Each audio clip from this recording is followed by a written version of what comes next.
চিন্তা করেছিলাম যে আমরা আড্ডাগাড়ির পক্ষ থেকে সবাইকে আমাদের ছেলে মেয়ে যারা পাস করেছে এমএসসি করেছে সবাইকে আমরা আড্ডাগাড়ির পক্ষ থেকে আমরা সম্মানিত করব। তার এই আলোকে আমাদের মধ্যে কোনো ভেদাভেদ নাই।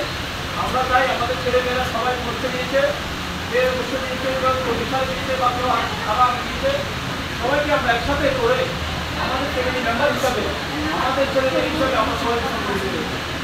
আর এই আলোকে আজকের এই সংগঠন সভা আমাদের সংগঠন সবাই উপস্থিত আছে আমাদের আড্ডা ফ্যামিলি, আড্ডা একানব্বই ফ্যামিলির বন্ধু, আমাদের সাথে সকল ধন্যবাদ জানাই। আমি আমার নৈতিক বাবরকে, যে বাবর শুধু জেনে থেকে আজকে আমার ভাবি সহ আজকে আমাদের মোকামে এসেছে, সেই জন্য আমরা সবাই মিলে একটি করতালি দিয়ে করি।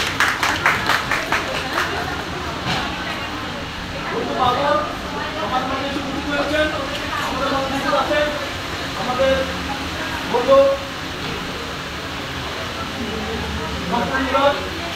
আমি এবার মঞ্চে আসন গ্রহণ করার জন্য আহ্বান করছি বলতে মামুনকে, মঞ্চে আসন গ্রহণ করার জন্য মহিদিনকে, মঞ্চে আসন গ্রহণ করার জন্য আমি শাহিনকে আহ্বান করছি।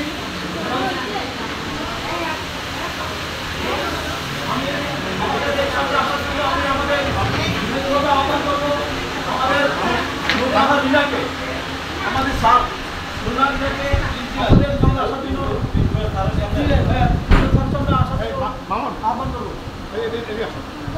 আমি আহ্বান জানাচ্ছি আমাদের বান্ধবী একান্নবই আড্ডার বাকিরাটা রুগীকে